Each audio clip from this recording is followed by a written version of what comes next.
啊？不去了，看过也可以再看一遍呀。一遍就够。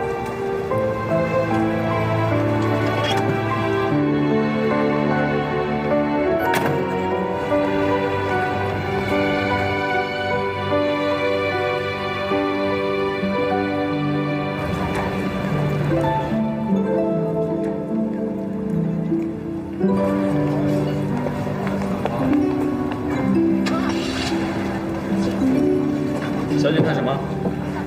马戏团。刚开场3分钟，看不看？下一场的话再等1个小时。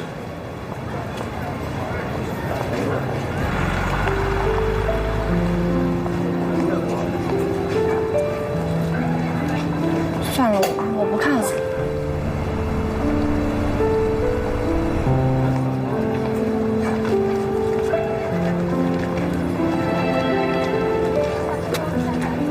丽丝小姐，徐博士。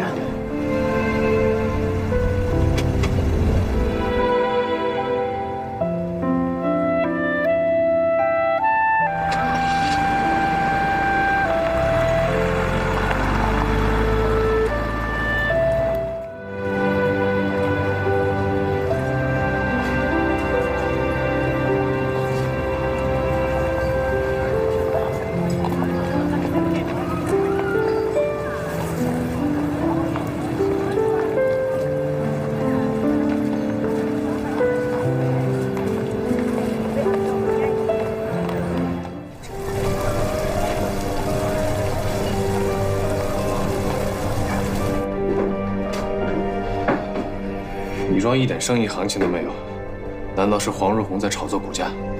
他想阻止我们回购股票。如果是他，如果那个什么五洲公司还有蔚然洋行都是他的话，那他现在手里至少有4000股的林福米装股票。林老板和我们总共有4300股。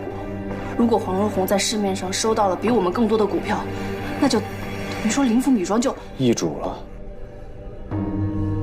立邦有多少现金5万，2万作为日常汇兑，3万可以调钱。那我们现在必须至少吃进700股林福米装才能保住。请各位立即调动你们所有的关系，去找出谁持有林福米装的股票，哪怕是5股、10股的小户，你们也要找到。快去吧。市面上但凡出现林福米装的散股，只要每股不高过20万，一律吃进。记住，时间就是金钱。明白。明白。战报今日到沪，顺利推行新3次库权，涨6分。此次黄某受益匪浅。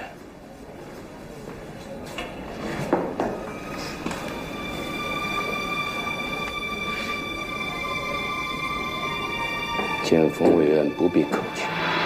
这多麻烦，直接在龙岩钱庄起个户头，我看更方便些。听您的。听说黄老板在拿程一志的林福米装做文章，考验他一下罢了。怎么个考验法？林福米装资本共1万股，我占有4300股，和程一志持平。剩下的1400股，只要流入市面，价格势必狂飙。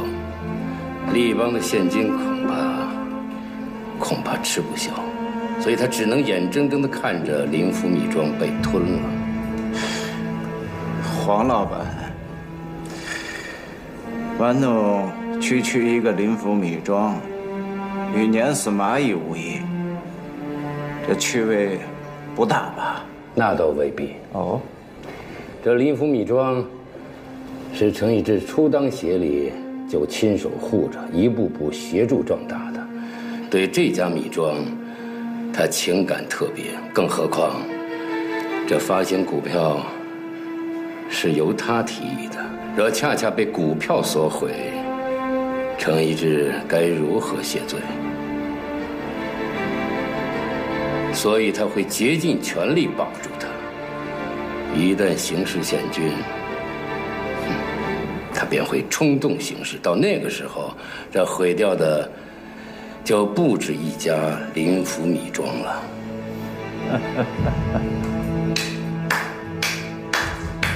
王老板，知子莫如父。他离开我龙云钱庄也不少日子了，是时候该看看他对我多少长进。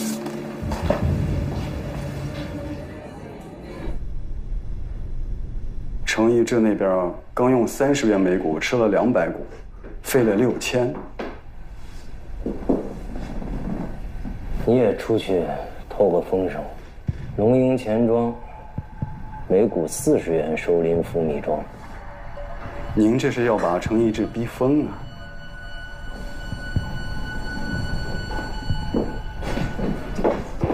听说又有股票入市了，黑市流入了100股，每股50元。50，拿下吧。不行，程总经理，不行，先拿下，绝对不行。我们买下这100股的话，我们需要5000元。那后面1000股流通，我们怎么办？我们拿什么去买？现金再紧缩，就会影响到银行的日常结算。万一这个时候黄如红利用这个时机引来挤兑，我们立邦就会死无葬身之地。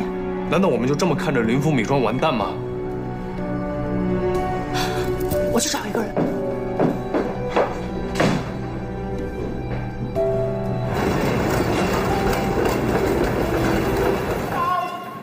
哎，你怎么在这儿？我来找你帮忙啊！找我帮忙？好。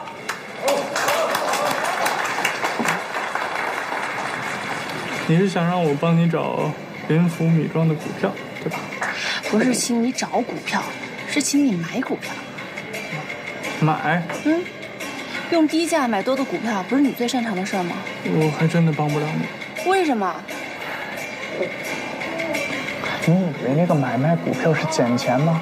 啊，万一赔大了，林福米庄就死了。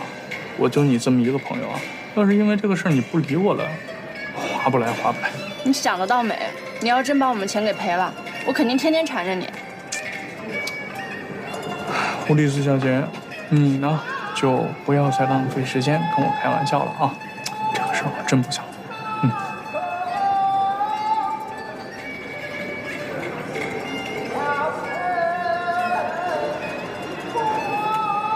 查理，你想不想让关秀月像你喜欢他一样喜欢你？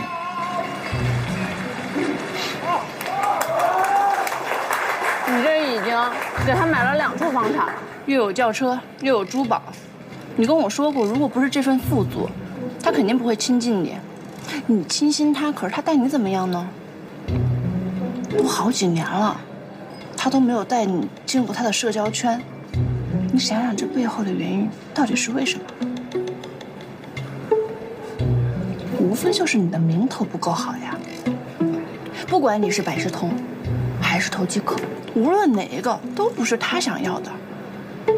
你想一想，如果你加入了我们立邦银行，你走出去就是公共租界的银行家，这个名头你查理是无所谓的，但是关秀月，他会怎么想呀？他在不在乎呀？肤浅，查你，你就别再扭捏了，答应我好不好？为了关秀月，为了我，为了我们，好不好嘛？哎呀，哎，好了，那我怎么也得找那个程一志谈谈薪水吧。放心吧，包在我身上。张总经理啊，交情呢归交情，生意呢归生意。既然要一起合作，有些丑话我还是得。这次是吴科长力邀我加入立邦银行，我来的话呢，也有一些我自己的规矩。之后，每笔我经手的生意，无论买卖，也无论盈亏，我都要抽水3分。3分。既然为难呢，这样，今天全当我没来过。查理，程总经理，我们查理当然是值这个价格的。不信的话，您可以先验验货呀。好，那既然查理先生能报价，我也就能看看查理先生的本事。我们立邦银行的情况你也清楚，资金有限，那你打算如何保住林府米庄？黄如红现在全力狙击林府米庄，正面打的话，打不赢的。但是，他黄老板就没有什么后顾之忧吗？后顾之忧是指，比如说新三四，新三四酷券，我们立邦银行可一股都没有。一股都没有就不能炒作吗？啊？既没有持仓，又没有资金，查理，我们要怎么炒作呀？问得好。新三四呢，自有他自己的敌人，比如说25酷券，已经连跌1周了，你懂我意思吗？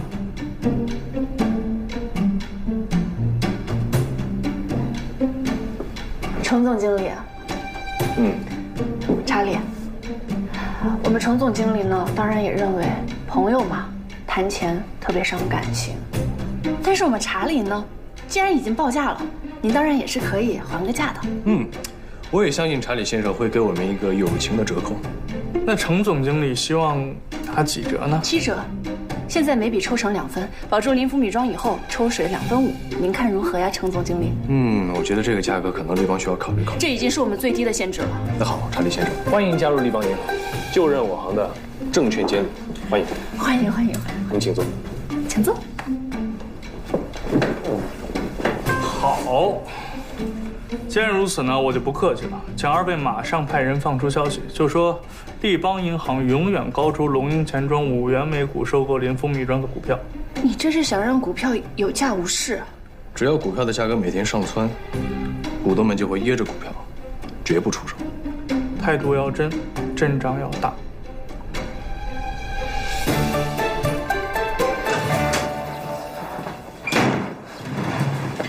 他妈的，老子他妈今天又亏2000多。2000多，2000多算个屁啊！你们财政部那几位老爷恐怕赔惨了吧？啊，你就说说嘛，好好的25酷券天天跌，人家3、4酷券天天涨，怎么回事嘛？他们做事也他妈太狠了。别怪人家狠，要怪就怪公债这个饼啊，就这么大啊！人家要想吃饱，你就得饿着。他们等着得罪我们财政部，有他们倒霉的时候。哎，你撂狠话有意思吗？啊，跌了1周了，你们就看着不做空吗？怎么不做空？做不起来呀！他们隔3差5战报到户，都是做多的行情。要不你牵个头，我们现在就差契机。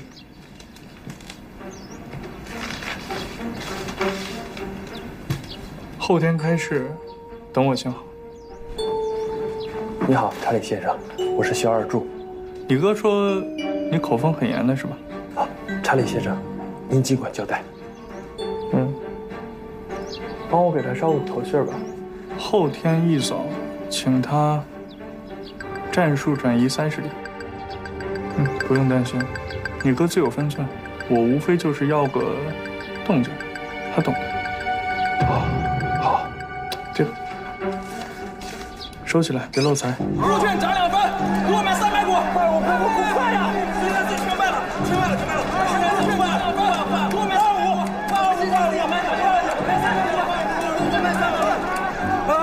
挂牌新3四涨3分，卖200股，卖200股。你还涨3分？我看着今天的跌，这天天都在涨，就今天会跌啊？新3四背后靠着交际线，17军都后撤30里了，这交际线一撤，那不就跌了吗？那叫做转移，不叫撤退。新3四跌2分，跌2分了，这就。对。25股券涨2分，给我买300股。25股券涨2分，我卖300股。我卖300股。新3四全卖了。我现在就换。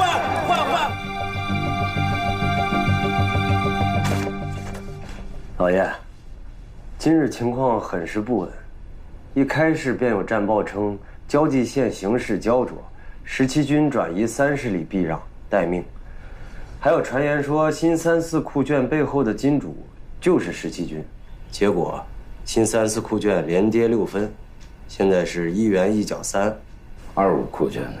25酷券连涨8分，现在是1元2角每股。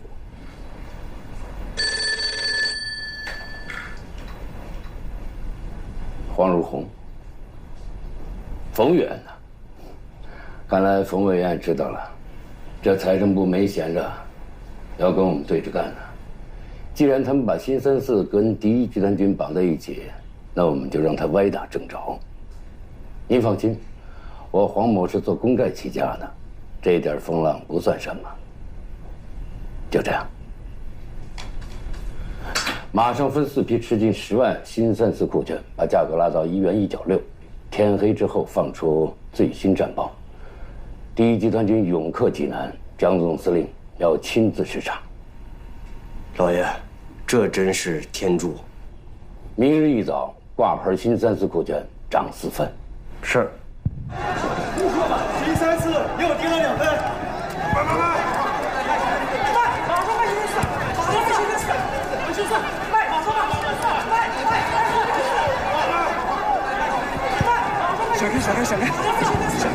闪开！黄家，给我挂新34 200股，涨4分卖，涨4分，这真敢卖！哎呦，第一集团军已经拿下济南了。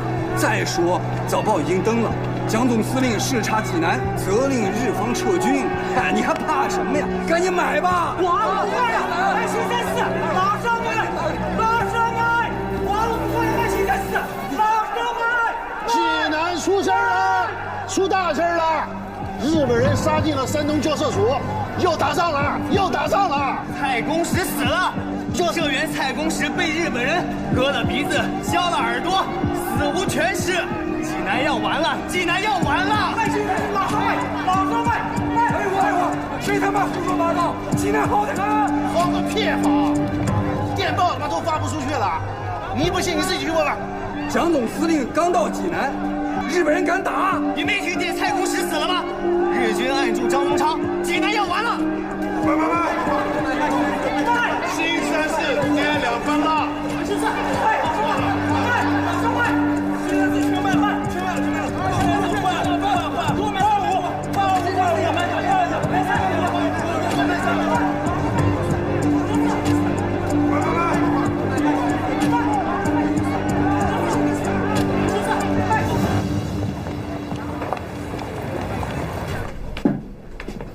关老板，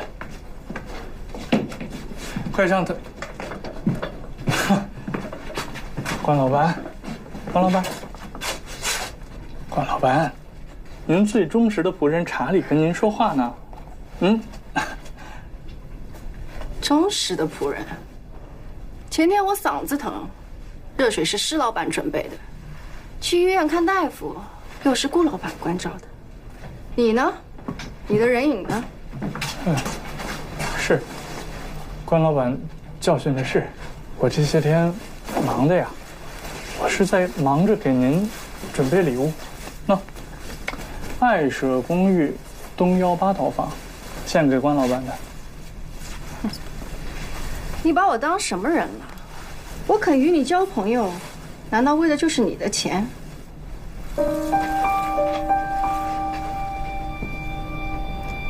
你这帮五体统就是个百事通，我还肯与你往来，为的是什么？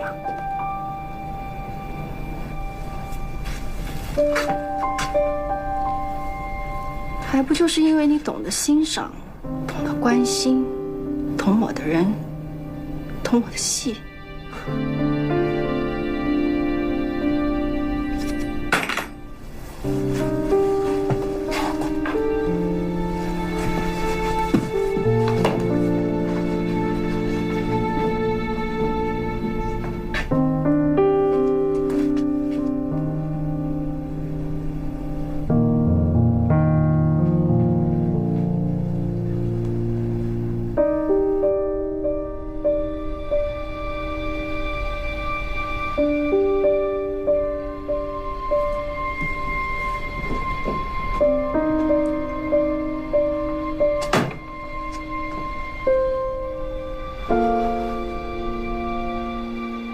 知道了，继续关注公债动向。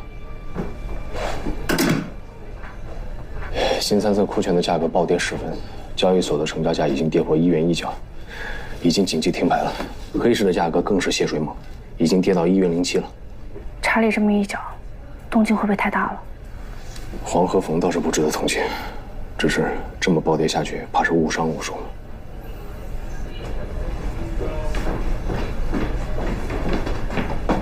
程总经理，吴科长，沪江晚报刚出街，报上说林福米庄赤字巨大，亏空已久，还说林老板一直以私生子的身份要挟林寿米庄，劫集现金和客户，林寿米庄不堪其扰。黄荣宏这是要做空林福米庄？赶紧去确认一下龙吟钱庄现在有没有抛售林福米庄股票。是。喂。什么？好，我马上就来。林老板看到报纸之后，气阻晕倒了。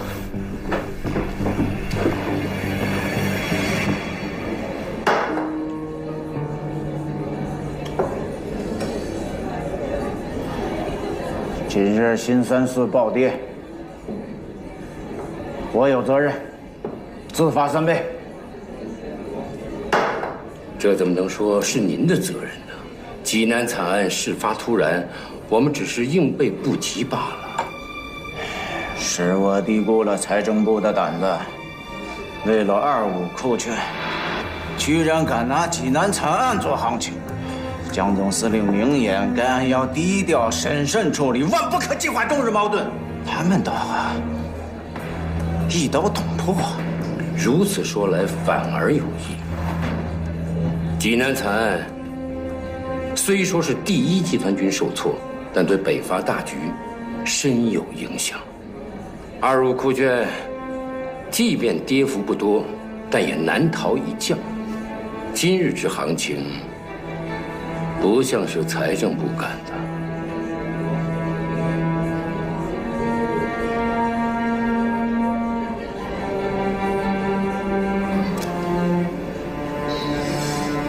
那是哪个方面所为？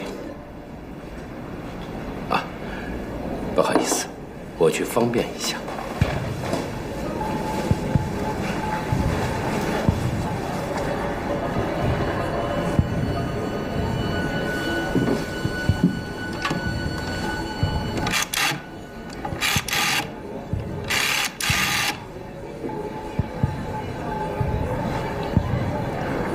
雷子，别忘了林福米庄，密切关注其股票。老爷，正要跟您汇报，沪江晚报突然唱空林福米庄，还抖出林福就是林家私生子，被当分号说唱空不是他们做的。老爷，这该不会是立邦银行想要改变策略，决定放弃林福米庄？正好相反，马上查看市面上有无出仓的林福米庄的股票，若有出仓，全部质检。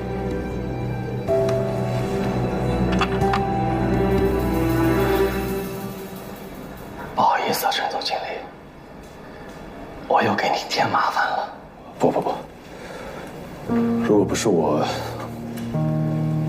提议发行股票，今天沪江晚报也不会制造舆论。他们说我是业中也就算了，我承认，我本来就是。可他们说我林福米庄赤字巨大，亏空多时，这分明就是信口雌黄。他们还说我要挟林寿米庄，我是这种人吗？如果我真是这种人，这么些年，我至于让自己过得这么苦吗？林老板，您什么品行？我们大家都知道，报纸上的污蔑诽谤，您别往心里去。你们不会懂的。这辈子，我恐怕是再也抬不起头来了。陈总经理，我知道您一直在帮我，是我自己不够争气。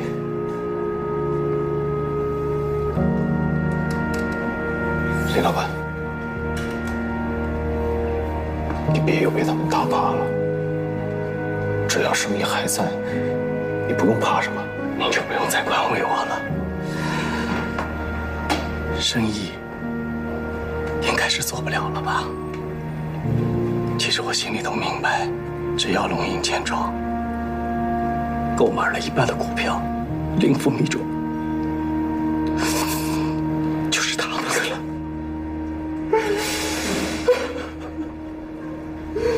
程总经理，吴科长，查理先生来电通知，他刚代表立邦银行收购900股灵符米庄，现在立邦银行和灵符米庄共持有股票已达5×2，灵符米庄我们保住了。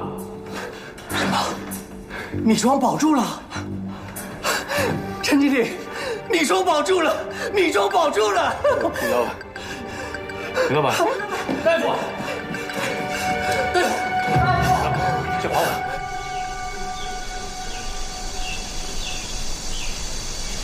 伯父，我和宁宁来看你了。伯父，我是宁宁，你还记得我吗？上次在您的木谷晚宴上，是我不好，坏了您的心情，您能原谅我吗？我真的不是故意的，是因为看到那个吴丽姿，心里太气愤了。宁宁，你应该对吴科长尊重一些。申报上都写了，他父亲没有贪污，是死于非命。你家父老乡亲的惨剧跟他父亲没有关系。你还提申报？申报那篇揭发伯父制毒贩毒的号外文章，就是吴丽姿给的情报。你听谁说的？我听申报的王记者亲口说的。如果不是那篇文章，伯父会被抓吗？会这样不明不白的送命吗？我们不要在伯父面前说这些。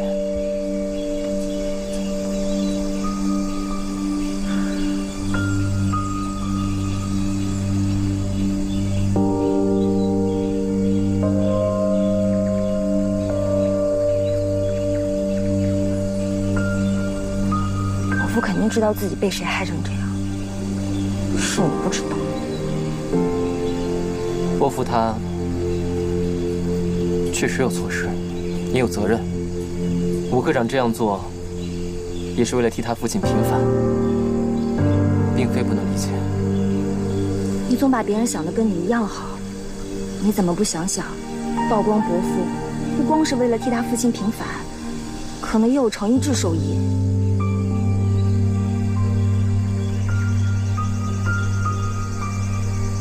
老爷，我们还是晚了一步。那立邦银行利用今日公债之乱，在沪江晚报上登载做空消息，刺激玩家放股，又利用我们不备伺机收股，一举拿下了林福米庄。不是趁乱，他们是造乱。去查查清楚，今日900股灵符米庄，立邦银行谁操得到？那还能有谁？无非就是程一智外加一个吴丽姿。程一智没这么狠，吴丽姿也没这么精。看看立邦银行请了何方身上。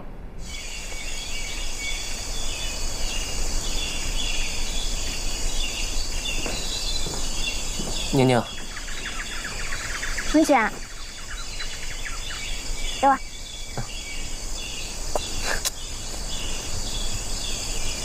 宁宁，你刚刚说的那番话是什么意思啊？我说什么话？你说吴科长曝光我伯父也有程一智的收益。你呀，一点小心思都琢磨不透吗？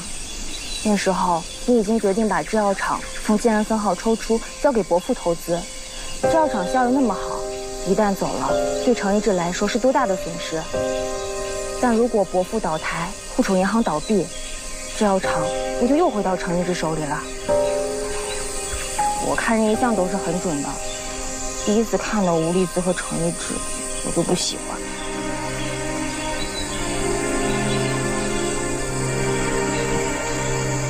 查理，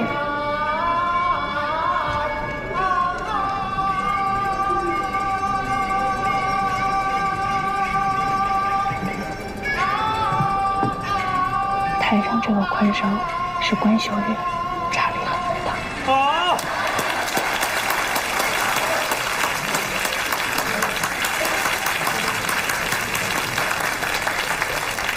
哎呀，说吧，打算怎么感谢我？啊，哎，要不这样，这次的抽水呢，我多抽1分。查理，我们很感谢你帮我们保住了灵符米庄，但是你用的方法我们不认同。我的方法怎么了？日本人在济南制造惨案，国难当头，你怎么能拿这个做行情？日本人在济南烧杀掳掠制造惨案，我只是把消息放进来，早了那么一点而已。嗨，你不会真的觉得这件事情我不做，这个消息就进不了上海滩吧？那林老板呢？林老板又何辜？你有必要把他的身世秘密一起散布出去吗？沪江晚报如此的诽谤他、污蔑他，你叫他的颜面何在？我是为了保住他的米庄，不把他说臭，不把泡沫挤掉。你觉得那些手持股票的玩家会出仓吗？如果不这么做，你准备怎么做呢？跟龙盈钱庄比拼价格吗？你有胜算吗？程总经理，如果你来找我呢，这就是唯一的方法。如果呢，你有别的方法，就请您自己操盘，自己做。查理，你是不是因为跟关老板闹矛盾了，心里不痛快，找地儿发气呢？莫名其妙。关老板，就为了刚才这位关老板？程总经理，什么叫就刚才这位关老板？你把话说清楚。这位关老板，唱功平平，表演也是乏味，才情跟名角相比相距甚远，技艺有可能还不如新奇之秀。我不懂其有何动人之处，导致查理先生如此对他痴迷。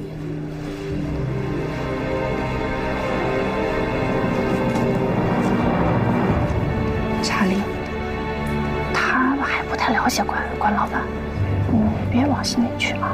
第四，我有一些话呢，想单独跟程总经理聊聊，请你回避一下。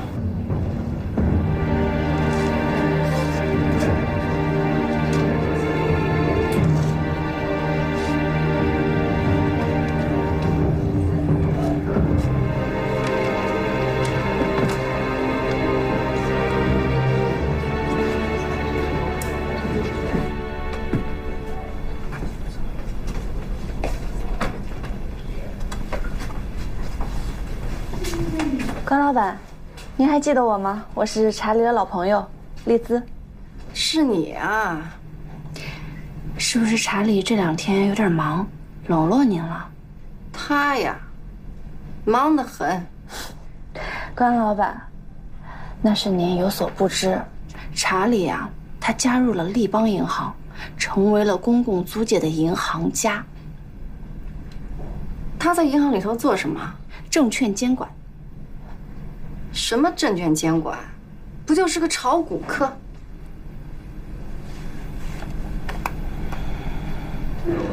我承认我刚才说的是有点过分，但是有些事情我必须得提醒你，我也是为你好。程一志，那你觉得你需不需要被人提醒呢？我需要被人提醒。你看不上我做的事儿，可是这些事儿，你不一样做过一模一样的吗？我做过一模一样的事儿？是。关秀月呢，是花我的钱，用我的人。可丽兹小姐对你呢，之前可没少对你欺瞒、哄骗、利用。要是比起关秀月对我呀，恶劣了100倍不止。可是你呢？你不也一样痴迷这样的女子吗？是。但是我跟她已经离婚了，我已经结束这种痴迷了。是吗？如果不是他主动提出离婚，你舍得吗？你扪心自问，时至今日，他是不是还在主宰着你的生活？哦，说的好听，合作伙伴，可是每天朝夕相对，抬头不见低头见，心里是个什么滋味？你骗得了别人，可你瞒得了你自己。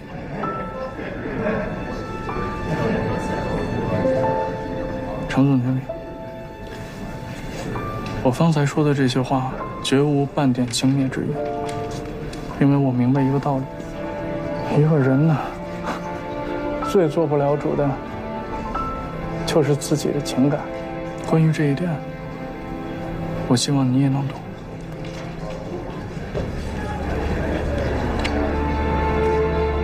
我承认，我刚才我说的是有些不对。从今以后，我绝不对任何人的任何感情再有任何指摘。我刚才说的不中听的话，请原谅。过去了。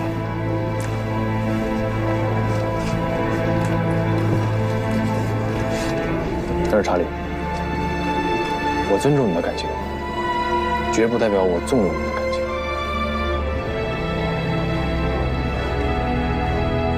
程总经理，帮我个小忙呗。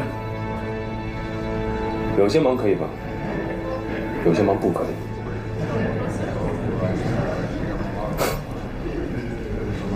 说吧，帮什么忙？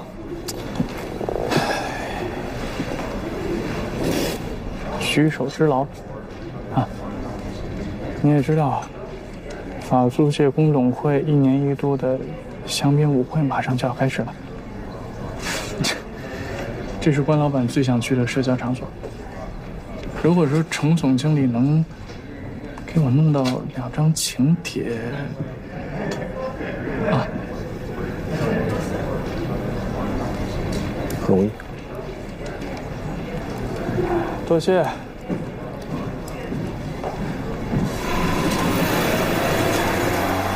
关老板太精了，比查理还精呢。我都跟他说了，查理千真万确在我们银行当监理搞债券，是个银行家。可他就是不信，偏说查理就是个炒股的。我真是太累了。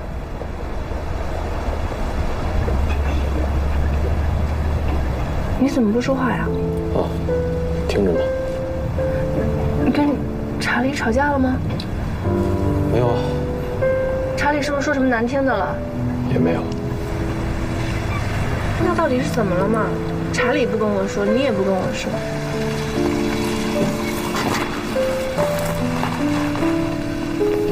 到了。怎么了？时间不早了，回去休息吧。早点休息。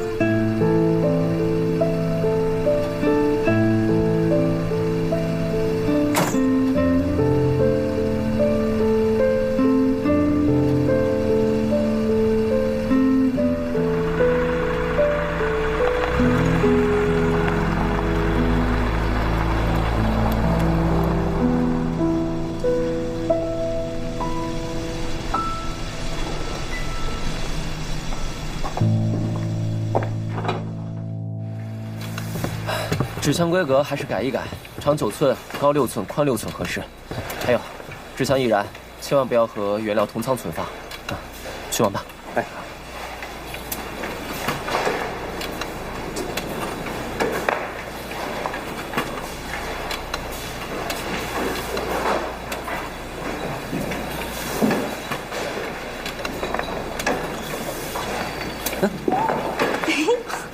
宁宁，什么时候走啊？哦，等等我，我跟立邦银行审计完，对完账表就可以走了。还要对账表啊？立邦银行管的也太紧了吧？你都给他们创收那么多了。这生产许可可是他们千辛万苦替我办下来的，我不创收对得起他们吗？生产许可不是冯委员给你办的吗？冯委员？什么冯委员？监察委冯友儒委员啊！我听说你的生产许可就是他给你办的。我不认识什么冯委员，肯定是程总经理替我找的关系，他还花了1万元公关费呢。1万块公关费？啊？冯委员的关系还需要公关费啊？好了，别想了，走。哦。找我。工董局香槟舞会，邀请查理先生和关老板参加。全上海啊，我搞不到的东西也就是这个了。快去和你的关老板献宝吧。马上就去。谢了。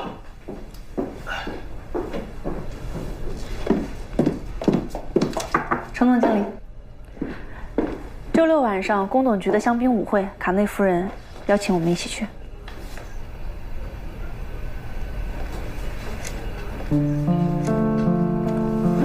我周六晚上有安排了。什么安排啊？我怎么不知道？我的安排也不必都让你。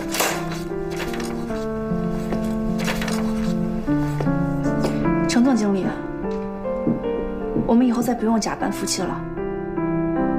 我已经告诉卡内夫人我们离婚了，这次她是邀请我们代表立邦银行去的。你还有安排吗？周六的安排我会取消。周六见。周六见。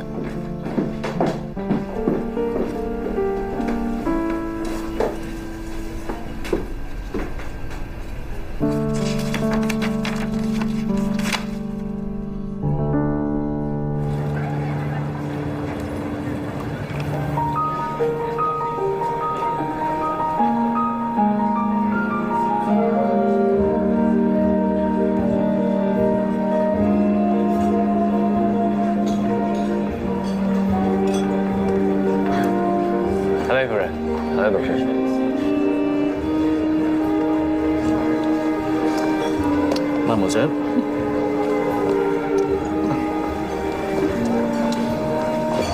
Вместе. Если любовь, то она долго.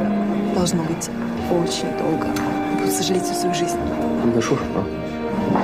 卡内夫人说，她觉得我们非常的摩登，就算离婚了呀，他们在一起工作很厉害。不是，我的太太的意思不是这个。她刚刚说，她为你感到悲伤极了。她还说，婚姻是应当坚持一生的事业。你们现在离婚了，将来会非常痛苦。没问题，没问题，je ne pense pas aussi。我的想法不一样的，跟他不一样的。我觉得婚姻是世界上最残酷的发明。我羡慕你们获得了自由，恭喜！我太太一句中文都听不懂。你看，亲爱的，你戴上的帽子真的好像一只公鸡。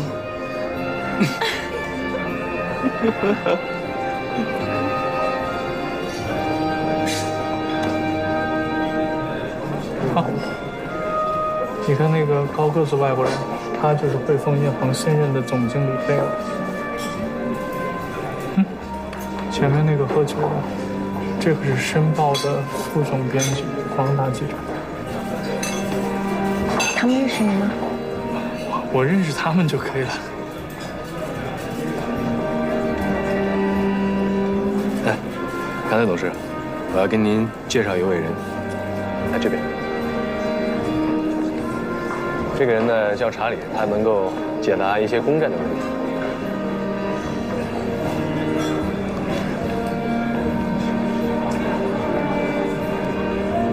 查理先生，晚上好。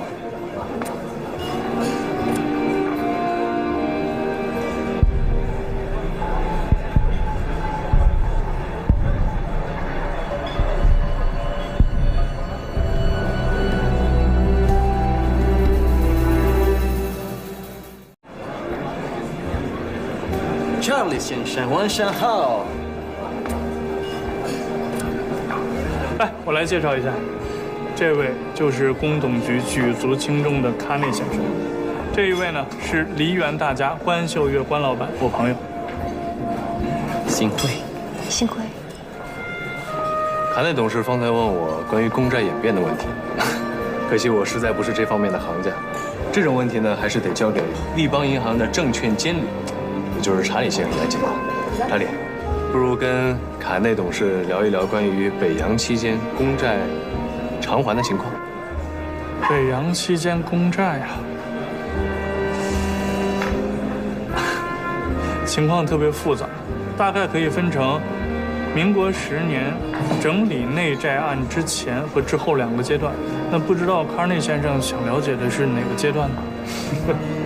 您看，一开口就比我内行。谈不上，略知一二。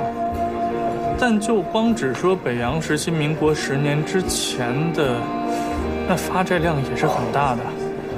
你像有民国元年的巴黎军需债、爱国债，还有元年的6厘债、3年内债、4年内债、5年6厘债、7年短期债、7年6厘债，还有。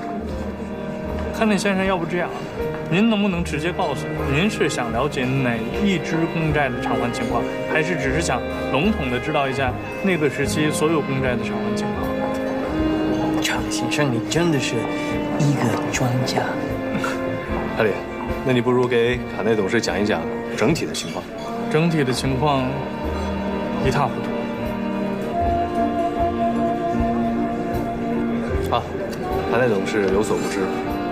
查理先生是公债内行，旁边的这位关秀月小姐更是京剧名角。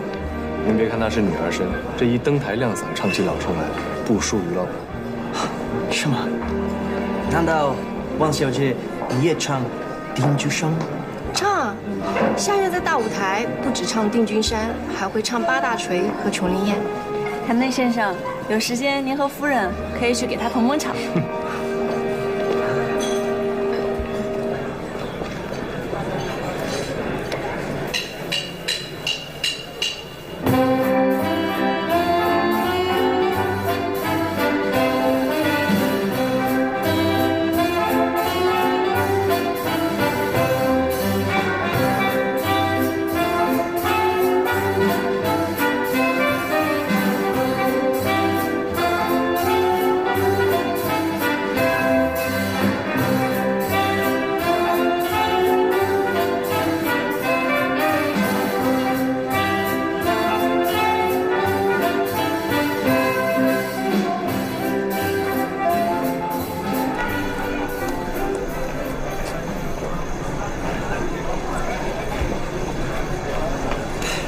非常愉快，幸会啊，康内先生。晚安。怎么样，赖老板，今天晚上还尽兴吗？尽兴，托你们的福。我们是托了查理的福，所以立邦银行的证券监理，不是炒股客。哎，少说两句，过来。我跟你讲，我今天终于明白你为什么会嫁给程一志了。程总经理。多谢，回见。好。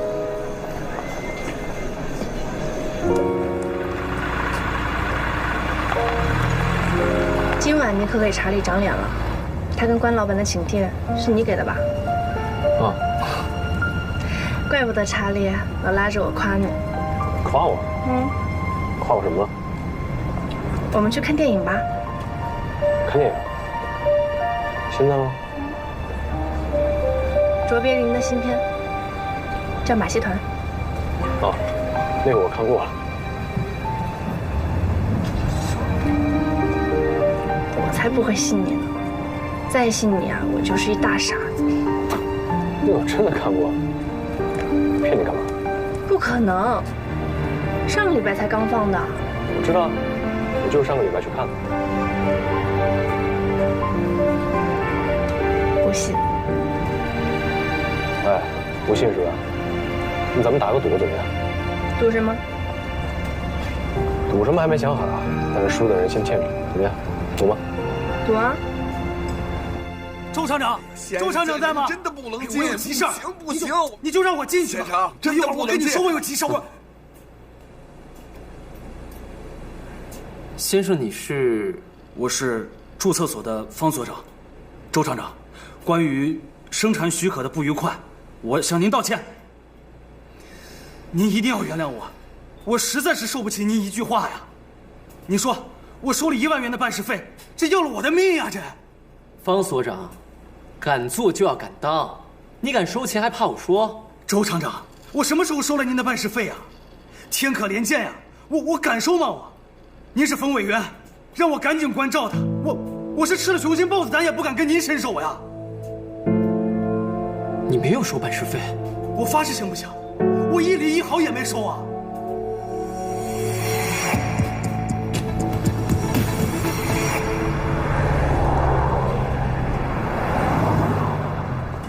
这这次卓别林还是演一个流浪汉，歪打误撞进了马戏团，观众们很喜欢他，他还找到了自己的爱情，爱上了马戏团团长的女儿。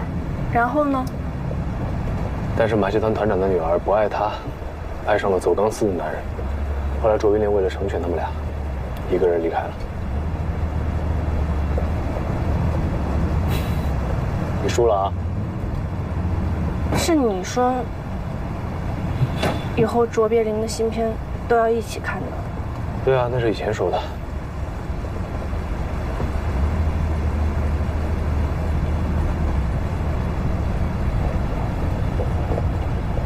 那你还看吗？看啊，谁知道你刚才是不是编的？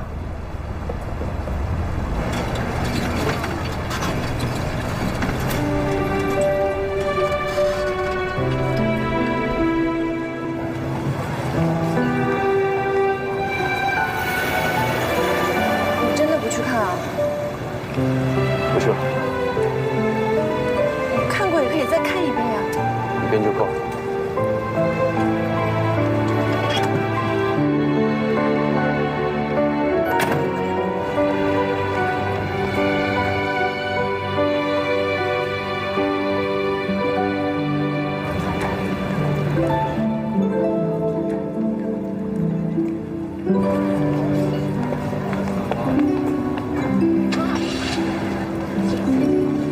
小姐看什么？马戏团。刚开场3分钟，看不看？下一场的话再等1个小时。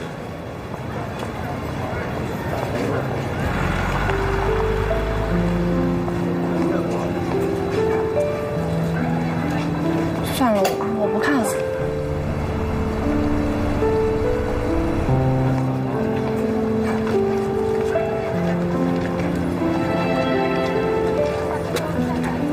丽兹小姐，徐博士。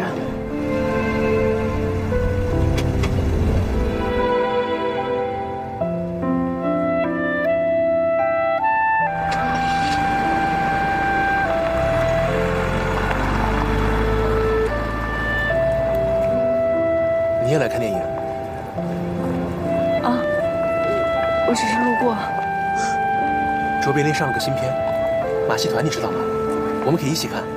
我知道，但我已经看过了。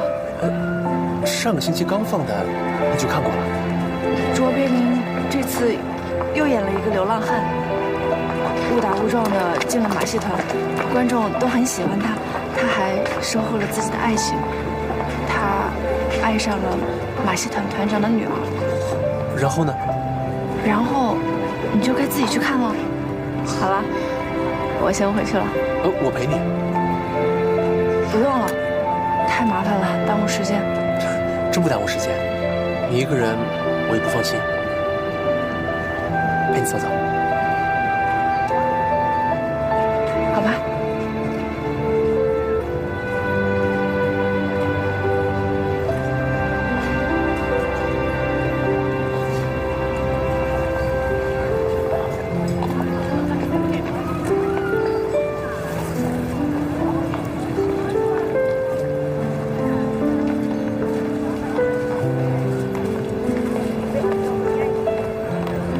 这一刻，程一直觉得自己就像电影里的卓别林，应该一个人离开。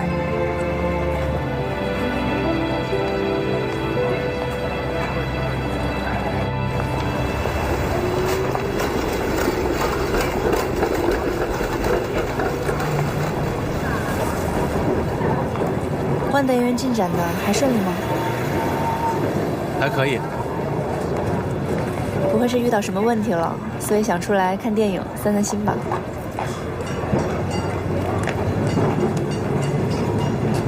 又和汤工头吵架了？真是什么都瞒不过丽子小姐啊！汤工头固然毛病很多，势利、贪财、懒惰，但是他们都能听他的，说明他还是有一些才能的。程总经理能和他打成一片，也是取其长，忘其短。徐博士，这一点呀，你还是要向程总经理学习学习。是，与人交往，我远不如程总经理，在这一块我很差劲。徐博士，你还有妄自菲薄的时候呢。你已经非常完美了。如果你连这一点缺点都没有的话，你让其他的凡人怎么活啊？栗子小姐要这么说，那我该好好保护起我的缺陷了。徐博士，以后请不要叫我栗子小姐了。那我该叫你什么？吴科长。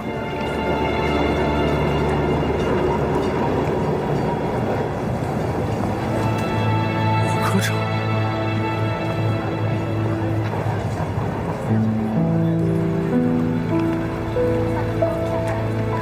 各位早上好。今天的股东大会呢有捷报，但是我就不代为表达了，还是由赵厂长跟大家分享一下。这说的我都不好意思了。首先我要感谢立邦为我放款，我申请又增办了3场，还有4场，而且在各位的帮助下，还有我神级员工的集体努力下，我3场的16号棉纱正式成为上海下周一棉纱交易市场的标准纱。恭喜！恭喜啊，赵厂长！你之前在这儿拍桌子的时候，可把我们都给吓傻了。哎呦，真是不好意思，我这人就是直脾气，有时候气儿一来了我就……哎，希望上次的事儿大家都忘了啊，都忘了啊。赵厂长，我倒是希望，畅所欲言是大家的权利，也是大家的义务。大家对于立邦负责任，那是因为大家都是立邦的股东。来，我不再做立邦股东。我要求立即交割温泉制药厂对立邦所有债务，我本人也将撤出在立邦银行所有的持有股份。周厂长，你为什么做出这个决定？程总经理，你聪明过人，将我玩弄于股掌之间，我只恨决定太晚。周厂长，何出此言？你应该问问他，问他敢不敢承认，我伯父身败名裂、离奇猝死与你有关。周厂长，程总经理，最初你来沪海大学找我，说欣赏我的理想，提出为我放款建厂，我激动不已，对你感恩万分。伯父要求我将制药厂从你麾下转入沪楚银行之时，我甚至对你深感愧疚。我如何都不能想到这会导致伯父惨剧。你为了留住我的制药厂，不惜攻击我的伯父，让沪楚银行倒闭。我伯父在禁烟局羁押处遇害，我为我伯父披麻戴孝，你还猫哭耗子劝我结案。周厂长，程总经理，你伤害了我的伯父，欺骗我的信任，你的虚情假意我永远无法原谅。周文全，你这又是听了谁的谗言？我没有听信谁的谗言，我听信的是你的满口胡言，你到现在还以为能骗得过我？不是，程总经理不可能是你说的这种人啊，这之间是不是有什么误会啊？误会？高厂长，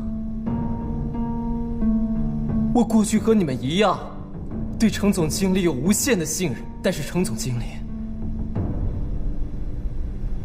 你还记得文犬制药厂生产许可吗？你还记得你亲口对我说，为了把生产许可办下来，你贿赂方所长足足1万元整吗？你在撒谎！文犬制药生产许可是冯佑如冯委员亲自过问批复，方所长根本不敢收下半毛钱。1万元到底去哪儿了？只有你自己知道。程总经理，既然你撒谎不眨眼，那你就给各位立邦的股东一个交代，你有没有虚报支出、挪用公款？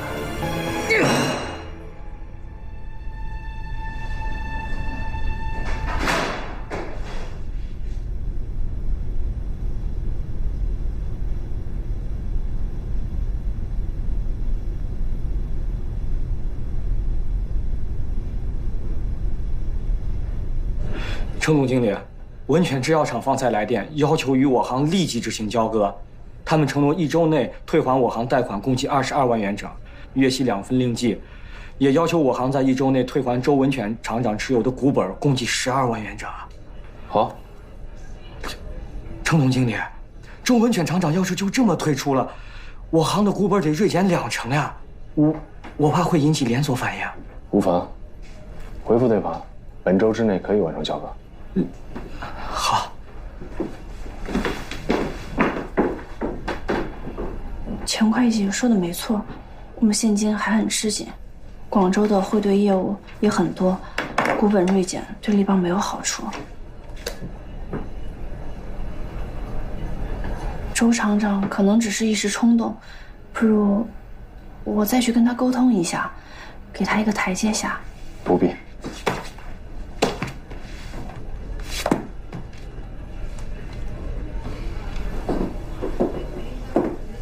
厂长，立邦银行答应1周之内与我们完成交割，我们没有其他余地吗？完成交割之后，我们的生产资金缺漏很多呀。会有多少缺漏？原料6万元，工资2万元，其他2万元，共计10万元。厂长，要不我们过阵子再与立邦断交吧？断交不可延期。可要是没有新的资金注入的情况下，扛不了2个月，我们的生产就要停掉了。厂长，厂长，周厂长身旁有宁宁小姐，是他的幸运。我不过是揭发真相，像吴丽姿和程一志那种蝇营狗苟之徒，休想再利用温泉。可是立邦银行这一撤资，周厂长恐怕也是难堪重负吧。不如宁宁小姐捎个话，就说龙营钱庄跟周厂长也是老交情，特别愿意在这个非常时刻赞助周厂长。你呢？别看着制药厂风光，温泉它是有理想的，你们能懂吗？当初给周厂长出资设厂的人是谁？那可不是程一志，是龙营钱庄。黄老板贵为总商会会董，珍惜实业，爱财如命。如果连他都不懂周厂长，那天下就没有人懂了。宁宁小姐，我现在有事先走了。好。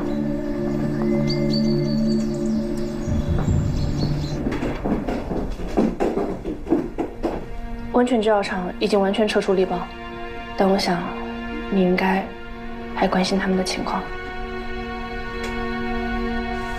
温泉制药厂募资情况如何？他找了4家银行和钱庄，其中包括世新银行和通泰钱庄，这样沪上知名的，但没有一家愿意为他投资。周温泉的周边关系，我也让新调科开始调查，谣言的源头有必要查清楚。不用查，是宁宁。宁宁，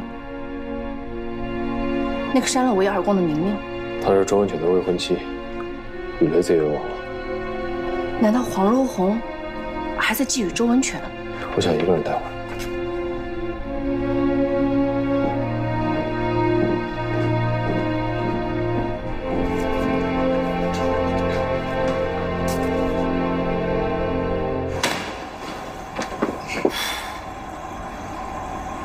全都是些鼠目寸光的人，只想靠着制药厂赚钱。一听我要搞研发，都不肯投资了。要不要试试龙营钱庄？龙营钱庄？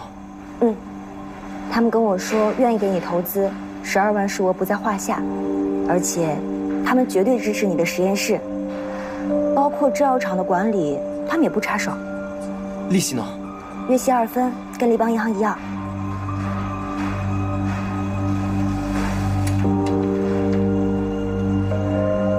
奇怪，他们怎么这么热心啊？你没听过一句话吗？敌人的敌人就是朋友。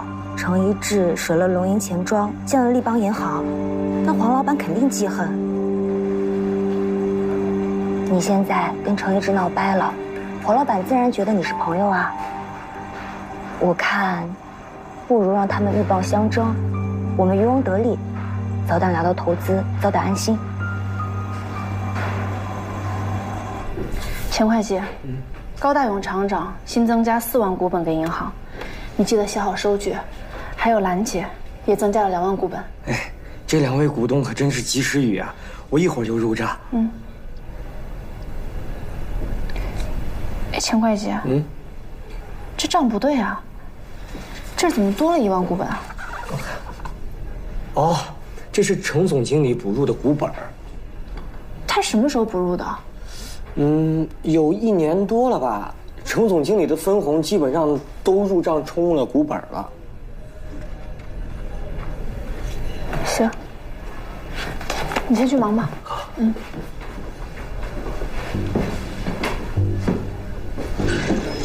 小李，帮我查一查4768号到4774号支票的对取情况。程总经理，4768号支票于本月11日在广州通贸银行对取，其余支票尚无对取记录。好，小李，你先忙。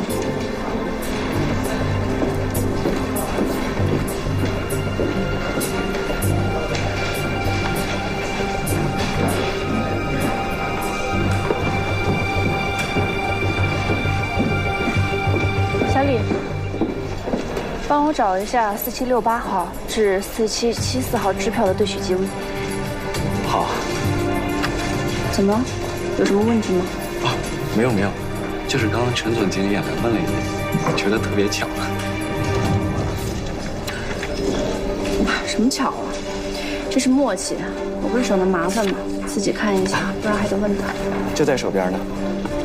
吴科长，请看，4768号支票于本月刚对取，时间在这儿，地点都是在广州通贸银行。免贵姓郑，你还不知道吧？我是他大哥。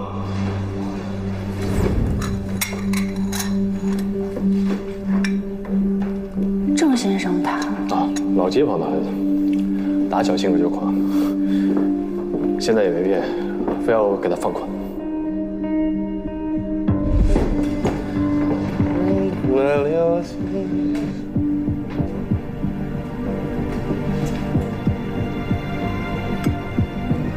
老爷，那宁宁已告知周文全我们的条件，可那周文全还有一些迟疑，不肯立即接受投资，说什么事关重大，还得从长计议。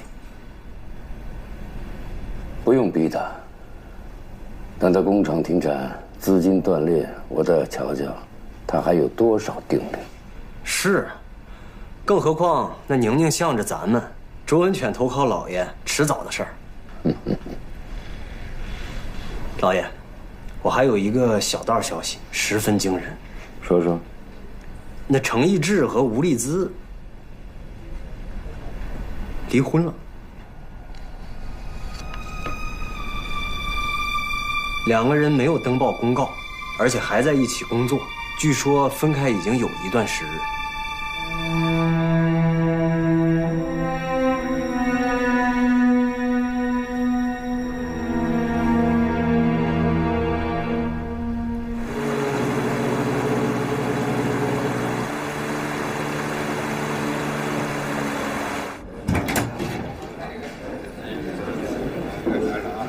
哟，陈总经理，万掌柜，自从办了个立邦银行，就不露面了，啊？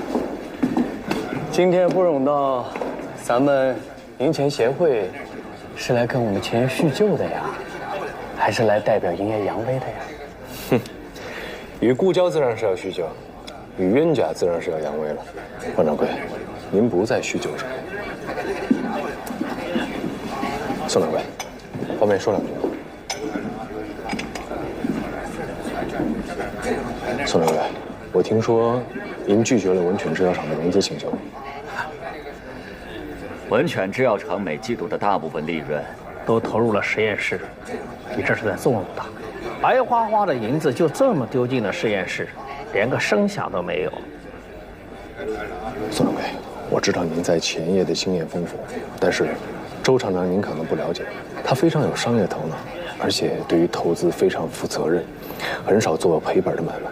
就算是给他的实验室投入巨大，他也很少亏钱进去。而且，这一旦药物真的研制成功，其获利绝非现在可比。这种猴年马月才有结果的事情，不合适我。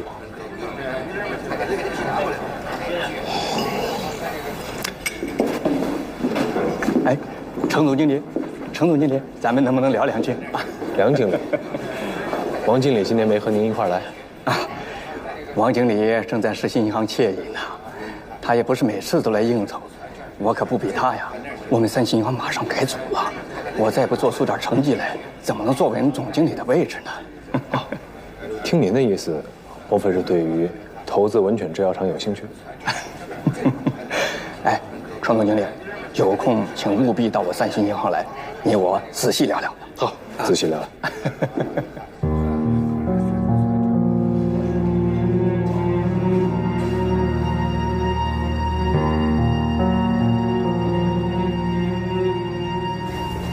小铃铛，哎，哇，嫂子，生意这么好啊，好热闹！你怎么来了？随便看看。小张，倒2杯水。好。以后啊，你可别叫我嫂子了，你一志哥会不高兴的。他不高兴？为什么？铃铛姐，谢谢，谢谢。他最近啊，心情差得很。我们一个好朋友从立邦撤股了，对他很不满意，闹得呀很不愉快呢。这倒是稀奇。一志哥交朋友从不反目的。对啊，我也不明白了。所以现在啊，我就想让他心情好点。可是呢，我思来想去啊，也没有想到能够让他高兴的办法。仔细想想，还是我平时啊太不了解他了。铃铛姐，6点到了，你一定得来啊！好，我知道了，先去吧。你是要去忙了吗？没事，让他们先去，还能再聊一会儿。啊，其实呢，我也没有什么特别的事情。你先走。就是呀，想跟你聊聊意志。他呢，平时呀也不爱表达自己。小时候做过些什么？平时喜欢什么？什么时候从苏州来的上海？这些呀，我都不知道。嫂子，你要知道这些做什么？是不是想跟一志哥和好？哎，你说什么呢？嫂子，你有什么想知道的都可以问我，我知道的都告诉你。这个小丫头片子，怎么话一到你嘴上全变味儿了？那我可就直说了，你要是跟一志哥离婚，将来你肯定会后悔的。我们一志哥，那可是打着灯笼都难找的好男人。4马路卖货的时候，一志哥从来不跟姑娘打闹，也不去窑子里花钱，挣点好吃的全都分给我们吃。他说小时候家里苦，连肚子都填不饱。幸好他们家旁边有个面粉厂，一到下午做馒头的时候，他去旁边凑着看，有时候能分得半个，能米1天呢。铃铛姐，6点过1刻了，知道了。嫂子，我真得过去了。哎，行吧，咱们回头聊也一样的。行，那你可得千万好好想想我刚才说的话。咱们一块儿走吧。好。程总经理别来无恙。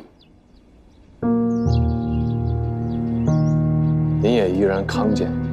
可记得一天之中，我最重于哪个时刻？正是此刻。可记得为何？光明即将退场，吐露最后一点草惊红，夜幕垂降，随之一切都可以发生。相比夜幕，我更喜欢光明。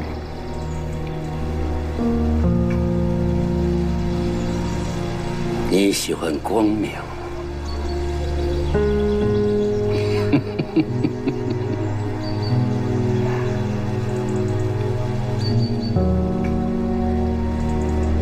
你是只黑猫，泥潭里打滚，废墟间觅食，两眼冒着金光。你分明在夜幕里才会自由自在，尊享荣耀，却设想着日出那一抹尘灰。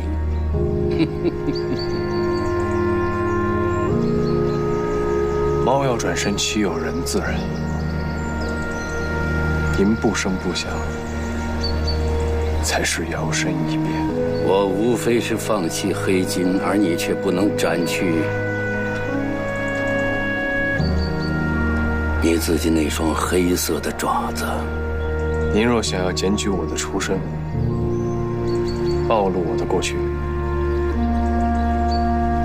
大可随意。如此低级之事，还是留给你的老街坊吧。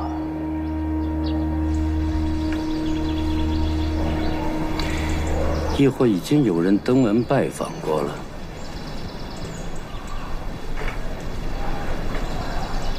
如果这能让您稍觉轻松，也好。您恼恨我选择了自己的路，但是不要牵扯到他人。周文全，我绝不会让给你。告辞。听说你跟吴丽丝离婚了。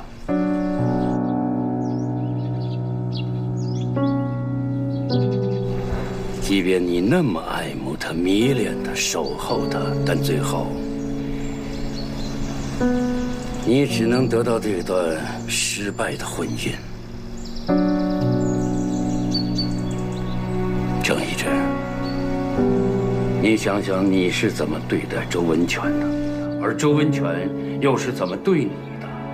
别以为那个世界可以轻易的接纳你，会像我这样信任你、怜爱你、激发你吗？你不如好好等着，再好好看看。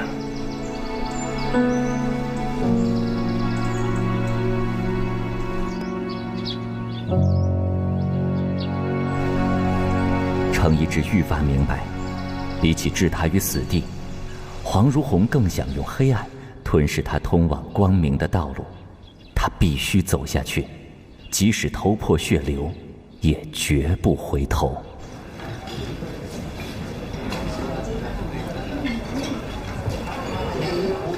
Excuse me. Sir. Would you please hand this in dessert? As and twist the table close to serve dessert. Okay. And good luck. Thank you.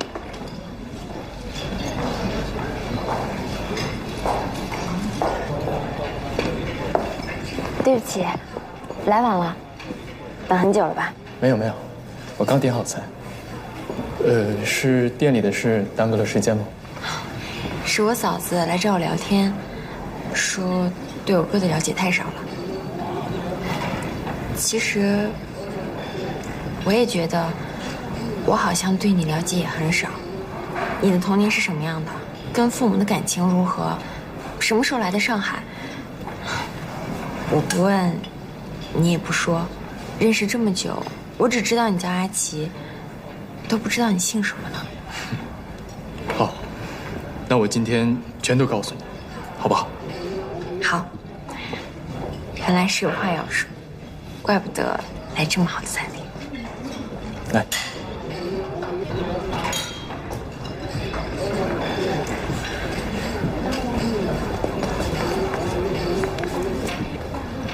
走的。怎么日本人也来这吃饭？你好像越来越不喜欢日本人了。不是不喜欢，是讨厌。看看他们对山东、对东北做的事儿，简直是坏透了。不说这些了，还是聊聊阿奇的事儿吧。你是在哪儿长大的？我的事说来话长，还是留到下次吧。你提醒的对，这么好的饭，我们应该好好吃饭，好好喝汤。吃饭吧。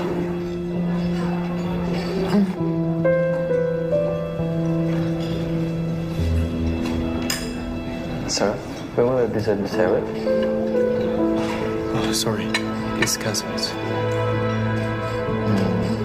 I see. Don't be sad. 刚才说什么？哦，他说，他问我们要不要加菜，我说可以了。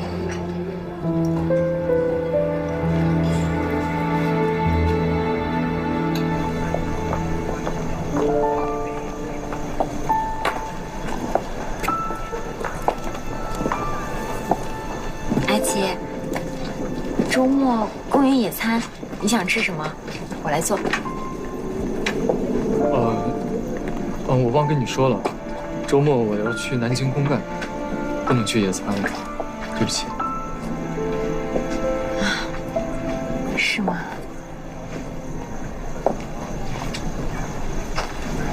我刚才是不是说错什么话了，让你不爱听？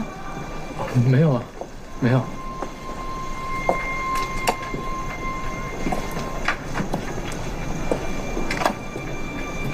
我到了。哦，起风了，你快回去吧。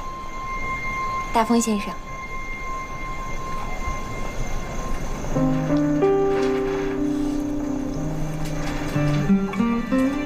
你要是不想和我做朋友了，你可以直接和我说。我问起你家里的事，你小时候的事，从来都是闭口不谈。我知道阿七家里肯定富贵，父母肯定体面。你不愿意多和我说，可能是怕吓着我，或者是不愿意和我走太近。不是这样的，真的不是这样的。那是怎样的？天不早了，你先回去吧，我们下次再说。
老板，来包巧克力克。哎，好的。小姐抽好烟呐。这一带就是老面粉厂了吧？哎呦，这我不晓得，去年刚来做生意。好，那我不打扰你了。哎，好，再来啊。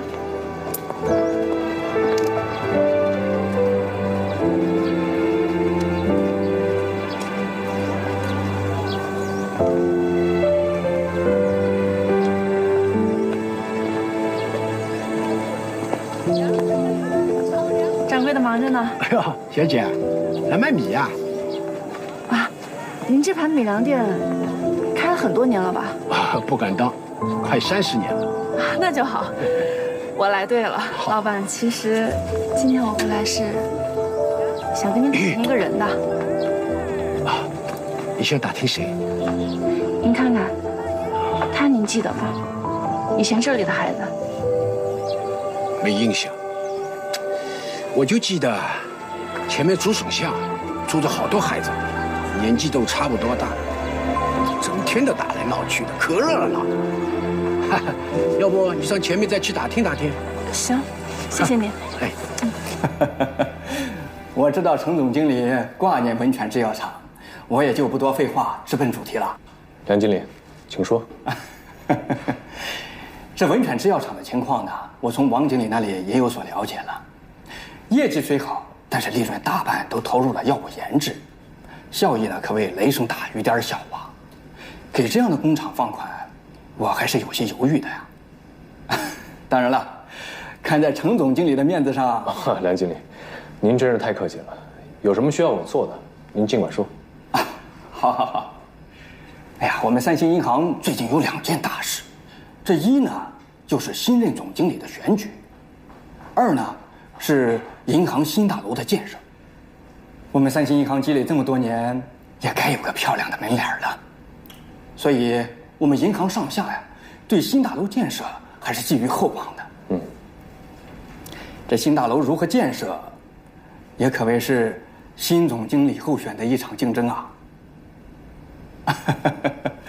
程总经理与鼎新建筑工程公司的徐博士关系密切，徐博士呢又是立邦银行的股东之一。